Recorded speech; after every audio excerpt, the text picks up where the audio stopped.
What is going on, everyone? So in this week's video, I want to discuss subject interaction. This is something that I actively consider while selecting subjects in the field, while composing photos.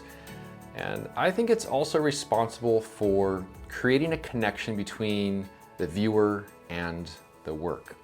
And this came to the forefront of my mind this past fall when I was in Zion. I was having a conversation with a fellow photographer, Craig Koppelman, who I see pretty much every year while I'm in Zion.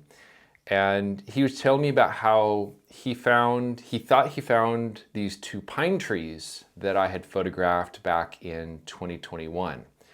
But they didn't quite look the same, so he wasn't sure if they were the same ones. And he showed me a picture, and sure enough, they were the exact same pine trees. I did just photograph them from a little bit of a different angle. And so what I'm going to do is I'm going to show you the scouting photo of those pine trees.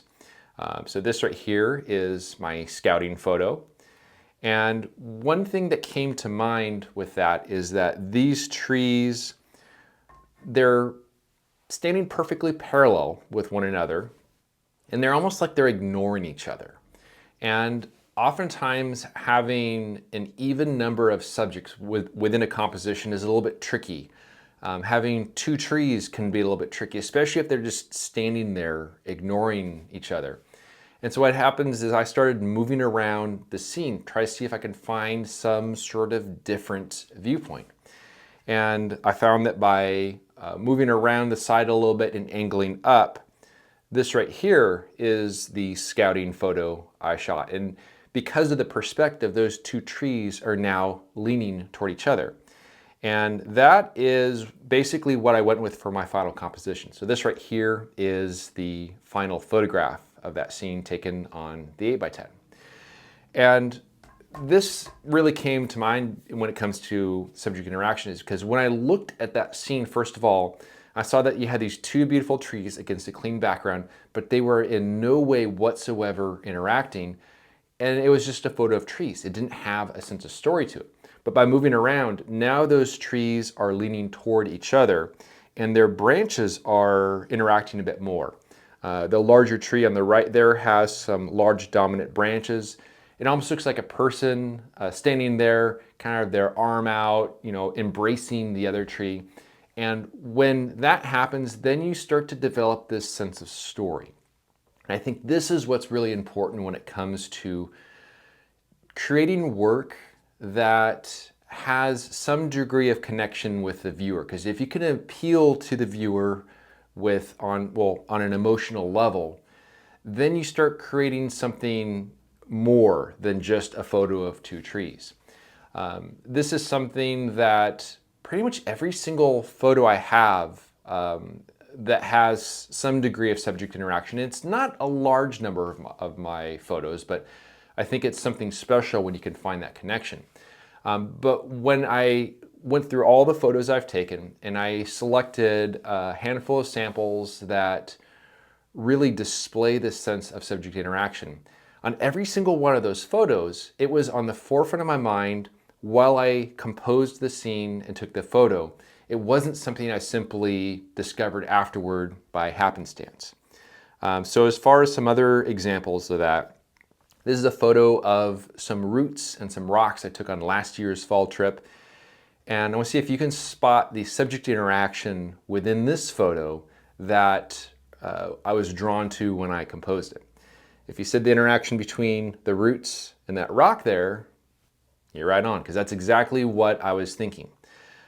Between the roots, between the rocks kind of growing together, supporting one another, that's something that was in the forefront of my mind while composing that photo. Another example, this is one I've used many times through the years as an example, is my photo of the bristlecone pine with the rock that's embedded within the root ball of this ancient bristlecone pine. And simply the interaction between that rock and the root, the angles of the wood, the lines, the way that the two pieces of the wood are just kind of like almost like grasping around that rock, but there's actually a little bit of a gap there. It's a story between that rock and then the tree that it had been supported on for some time. Another one, so we have the cactus, and then the crack and the fracture. And I compose this in a way where you have some interaction between that cactus and the crack. It provides a bit of dynamic motion to the scene, a little bit of having that very small distance between the cactus and the crack. Creates a little bit of visual tension, which is another aspect I actively consider when taking photos.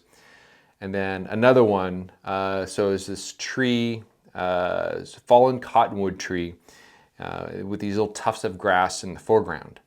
And here you have this tree that has lived its life, it has fallen over, it's now decaying, returning its nutrients to the earth.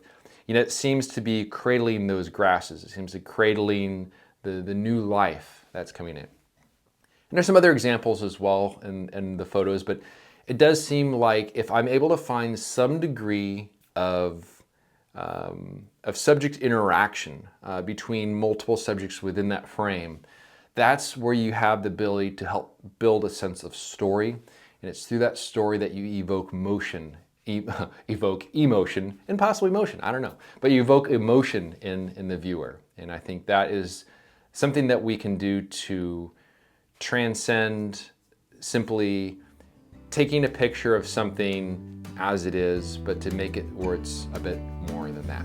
But I want to thank everyone for watching, and we'll see you around next time.